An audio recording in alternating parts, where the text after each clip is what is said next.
Hello guys, welcome back to my channel exams पर all in one. आज से हम स्टार्ट कर रहे हैं मल्टीपल चॉइस क्वेश्चन की सीरीज़। मैं बायोलॉजी उठा रही हूँ। पहले हम वो सब्जेक्ट कंप्लीट करेंगे एमसीक्यू के थ्रू। ठीक है, तो ये है सेट 1। ऐसे करते करते हम सारे सेट्स कंप्लीट करते जाएंगे। टॉप 100 क्वेश्चंस मैं लेकर आ रही हूँ आपके साथ। हर दिन 10 क्वेश्चन हम डिस्कस करेंगे और वो 10 क्वेश्चंस आपको बहुत ध्यान से पढ़ना है, क्योंकि उन 10 में हम एटलीस्ट 20 क्वेश्चन कंप्लीट कर लेंगे। ठीक है, सारे एग्जाम्स के लिए बेनिफिशियल रहेगा। आप प्लीज़ शेयर करो अपने फ्रेंड्स को भी, इनको बोलो कि प्लेटफॉर्म पे आएँ और एमसीक्यू हम लोग मिलके पढ़ते हैं। तो चलो, पहले मैं स्टार्ट कर रही हूँ सेट 1 से। तो चलिए स्टार्ट करते हैं। आपके सामने है पहला क्वेश्चन। तो विच among the following help in the circulation of the blood. यहाँ पे हम सर्कुलेशन ऑफ द ब्लड की बात कर रहे हैं। ऑप्शन आपके सामने हैं। इसका ऑप्शन जो है दैट इज़ लिम्फोसाइट। अब लिम्फोसाइट क्यों? क्योंकि ये फ्लूइड के फॉर्म में रहता है। ठीक है, फ्लूइड के फॉर्म में रहता है ये। अब जबकि फ्लूइड के फॉर्म में है ये, तो मतलब एक जगह से दूसरी जगह पे ये ट्रांसफ़र होता है हमारी पूरी बॉडी में। यही पूरे ब्लड को पूरी बॉडी में सर्कुलेट करता है। ठीक है, तो अब बढ़ते हैं हम नेक्स्ट क्वेश्चन की तरफ।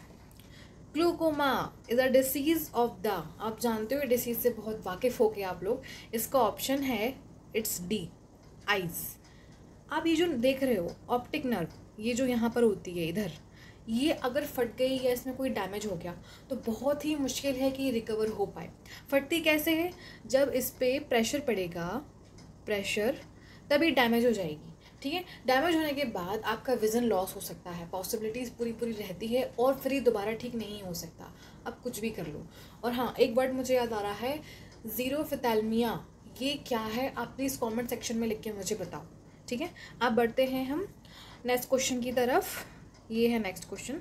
इसमें पूछा है Columba Olivia is the scientific name of. आपके सामने ऑप्शंस हैं। इसका ऑप्शन जो कि है इट्स पिजन, ए ऑप्शन। और बाकी जो ऑप्शन देख रहे हो आप, जैसे यहाँ पे क्रो है, तो इसका कोरवस है साइंटिफिक नेम। फिर आप पीकॉक देख रहे हो, पीकॉक हमारी नेशनल बर्ड है। इसका है पावो क्रिस्टेटस, पावो क्रिस्टेटस इसका साइंटिफिक नेम है। तो चलो फिर नेक्स्ट क्वेश्चन की तरफ बढ़ते हैं हम। The normal RBC count in adult mail is. यहाँ पे पूछा है आरबीसी का काउंट। तो अब मैं बात करूँ, यहाँ पे आरबीसी जो वर्ड देख रहे हो, ये रेड ब्लड सेल्स की हम बात कर रहे हैं। इसको हम इरिथ्रोसाइट्स भी बोलते हैं। ठीक है, इरिथ्रोसाइट्स भी बोलते हैं हम इनको। और ये बनती कहाँ है? ये बोन मैरो में बनती हैं एडल्ट में। चाइल्ड की बात करूँ तो चाइल्ड में लिवर में बनेगी। ठीक है, उसके बाद मैं बात करूँ कि इनकी डेथ कहाँ होती है, तो इनकी डेथ स्प्लीन में होती है, स्प्लीन, और इनकी डेथ लिवर में होती है, इन दो जगह। तो इन दोनों जगहों को ग्रेवयार्ड ऑफ द आरबीसी बोला जाता है। ठीक है, अगर मैं बात करूँ इसकी लाइफ की, आरबीसी की, तो इट्स 120 डेज़। ठीक है, 120 डेज़ होता है। और अगर एवरेज में बात करूँ इनके काउंट की, तो 5.0 से 5.5 मिलियन तक होता है। तो हम 5.0 मान के चलेंगे। तो इट्स ऑप्शन बी, इसका ऑप्शन रहेगा बी। ठीक है, the cuticle is absent in. अब इसमें पूछा गया है क्यूटिकल। अभी क्यूटिकल जो वर्ड आया है, क्यूटिकल होता क्या है पहले तो आप ये जान लो। ठीक है, तो क्यूटिकल एक टाइप का वैक्स होता है। ठीक है, वैक्स जो कि प्लांट्स के आउटर लेयर में होता है। ये प्रोटेक्ट करता है आउटर एक्टिविटीज़ से लीफ को और पूरे प्लांट को भी। ठीक है, ये आप देख रहे हो, ये एक मिनट, ये जो आप देख रहे हो दिस इज़ क्यूटिकल। ये ऊपर पूरी लेयर ये क्यूटिकल है, वैक्स के फॉर्म में रहता है और ये प्रोटेक्ट करता है आउटर एक्टिविटी से। लाइक कोई छू रहा है प्लांट को, तो वो उससे पूरे प्लांट को प्रोटेक्ट करके रखेगा। कोई एनिमल है वो उसे मतलब स्क्रैच मार देगा, कुछ भी कर देगा, तो उसको प्रोटेक्ट करके रखेगा क्या? क्यूटिकल। अब पूछा ये है कि क्यूटिकल कहाँ एब्सेंट रहता है। तो देखो, लीफ यहाँ तो होगा क्योंकि अपर लेयर है प्लांट की, लीफ की। स्ट्रीम्स में भी रहेगा, फ्रूट्स में तो रहता ही रहता है। आप बिल्कुल फ्रेश फ्रूट तोड़ोगे तो उसके ऊपर एक आप कभी रब करके देखना, तो आपको वैक्स के फॉर्म में कुछ आपको छूटता हुआ मिलेगा। तो फ्रूट्स में भी रहता है, रूट्स में नहीं होगा क्योंकि रूट्स अंडरग्राउंड रहती हैं। यहाँ पे क्यूटिकल का कोई काम नहीं है, क्यूटिकल रूट्स को प्रोटेक्ट करके नहीं रखता। ठीक है, तो अंडरग्राउंड रहती है रूट्स, तो यहाँ पे क्यूटिकल का कोई भी काम नहीं है। तो यहाँ पे आंसर है सी, इट्स रूट्स। ठीक है, सी आंसर है। तो अब चलते हैं हम नेक्स्ट क्वेश्चन पे। Cellulose is an example of which kind of nutrient. अब यहाँ पे पूछा है सेल्यूलोज के बारे में। तो पहली बात तो जान लो सेल्यूलोज है क्या। सेल्यूलोज एक पॉलीसेक्राइड्स है। ठीक है, पॉलीसेक्राइड, पॉली मतलब होता है मैनी, ठीक है, सेक्राइड मतलब होता है शुगर, ठीक, शुगर। अब एक प्लांट जो है इसकी आउटर कवरिंग होती है सेल्यूलोज। सेल वॉल जो रहता है, सेल वॉल, ये सेल वॉल है, ये सेल वॉल आउटर कवर होता है किसी भी प्लांट का, ठीक है, और ये बहुत हार्ड रहता है, रिजिड रहता है, ताकि बाहर आउटर एक्टिविटी से ये पूरे प्लांट को बचा के रखता है, ठीक है। तो वी कांट ईट इट, हम इसको खा नहीं सकते सेल्यूलोज को, क्योंकि हमारे बॉडी के अंदर सेल्यूलोज के एंजाइम्स नहीं हैं, और ये सिर्फ प्लांट्स में होता है, सेल्यूलोज सिर्फ प्लांट्स में होता है। मैं जो बोल रही हूँ वो आप प्लीज़ नोट डाउन करना, ठीक है, क्योंकि जो मैं बोलती जा रही हूँ ये सब कुछ बहुत ही इंपॉर्टेंट है। तो सेलुलोज सिर्फ प्लांट्स में होता है, एनिमल्स में नहीं होता है, पॉलीसेक्राइड है, तो इसका एग्जाम्पल जो रहेगा कार्बोहाइड्रेट रहेगा, दैट्स ऑप्शन बी। तो अब हम बढ़ते हैं नेक्स्ट क्वेश्चन पे, question 7th, which among the following is not a connective tissue. देखो इसमें ऑप्शन आपके सामने है ब्लड, बोन, स्किन, कार्टिलेज। अब यहाँ पे बात करूँ अगर ब्लड की, तो देखो ब्लड एक फ्लूइड कनेक्टिव टिश्यू है, ठीक है, ब्लड एक लिक्विड के फॉर्म में होता है, मतलब फ्लूइड के फॉर्म में, तो एक वो फ्लूइड कनेक्टिव टिश्यू है, ठीक है। अब मैं बोन की बात करूँ यहाँ पे, जो ऑप्शन बी है, रेटिकुलर कनेक्टिव टिश्यू होता है, ये लोग एक जाल टाइप का बना लेते हैं, कहाँ पे, एडिपोज टिश्यू में, एडिपोज टिश्यू होता है फैट्स में, ठीक है, तो ये भी एक रेटिकुलर कनेक्टिव टिश्यू के फॉर्म में है, ठीक है। स्किन की मैं बात करूँ तो स्किन जो है वो आपको मैं बता चुकी हूँ डाइजेस्टिव सिस्टम के वीडियो में, जाके आप चेक कर सकते हो। स्किन लार्जेस्ट ऑर्गन है, यहाँ पे मैं ग्लैंड की बात नहीं कर रही हूँ, मैं ऑर्गन की बात कर रही हूँ, तो स्किन हमारी बॉडी में सबसे लार्जेस्ट ऑर्गन है। कार्टिलेज की बात करूँ तो ये फ्लैक्सिबल कनेक्टिव टिश्यू है, कार्टिलेज, ठीक है। तो इसका आंसर आप समझ चुके होंगे क्या है, इट्स सी ऑप्शन, स्किन, क्योंकि ये कोई कनेक्टिव टिश्यू नहीं है, ये एक ऑर्गन है, लार्जेस्ट ऑर्गन है हमारी ह्यूमन बॉडी का। तो अब हम बढ़ते हैं नेक्स्ट क्वेश्चन पे, which of the following is a good source of vitamin E. अब यहाँ पे पूछा है good source of vitamin E. आपके सामने ऑप्शंस हैं मीट, घी, येलो योक, फ्रेश वेजिटेबल्स।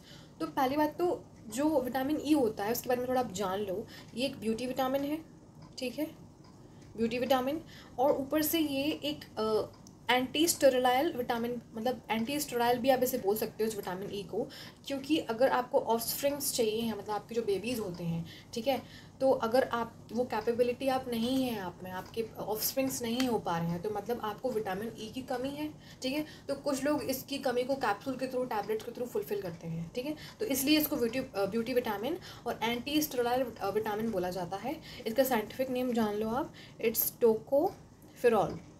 ये एग्जाम में पूछ लेते हैं, ध्यान रखना, लाइटली मत लेना, टोकोफेरॉल इसका साइंटिफिक नेम है, ठीक है। तो अब इसका आंसर इट्स, आप फोटो देख के समझ गए होंगे, इट्स ऑप्शन डी, जो कि फ्रेश वेजिटेबल्स हैं।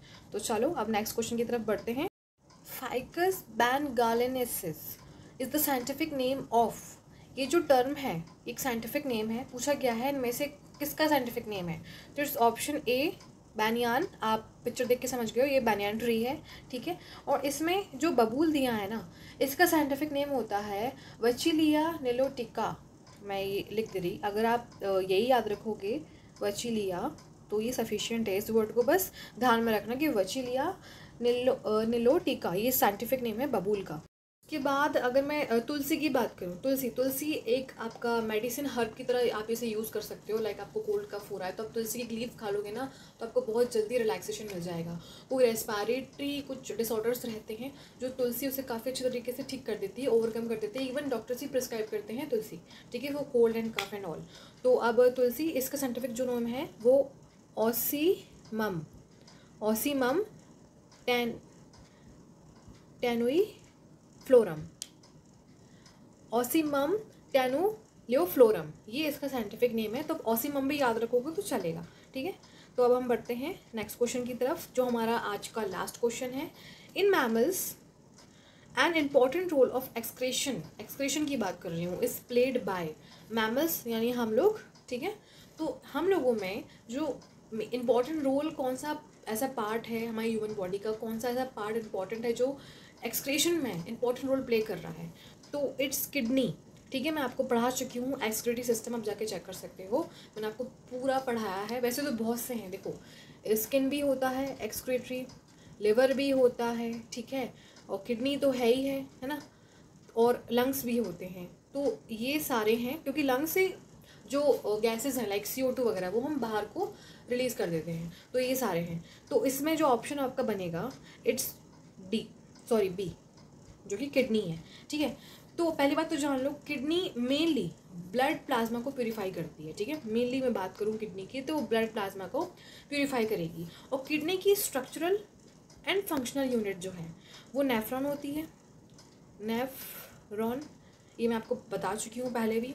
उसके बाद किडनी मेनली क्या करती है, ब्लड को प्यूरिफाई करके जो वेस्ट मटेरियल बच जाता है, फिर यूरिन का फॉर्मेशन हो जाता है किडनी में। ठीक है, किडनी यूरिन का फॉर्मेशन कर रही है। अब यूरिन की बात करूँ तो इट्स 95% वाटर, सबसे ज़्यादा वाटर रहता है, 2% सॉल्ट रहेंगे, 2.7% यूरिया रहेगा, और 3% यहाँ पे यूरिक एसिड रहता है। ठीक है, ये सारी बातें आप ध्यान में रखना, ऑप्शन में पूछ लेते हैं।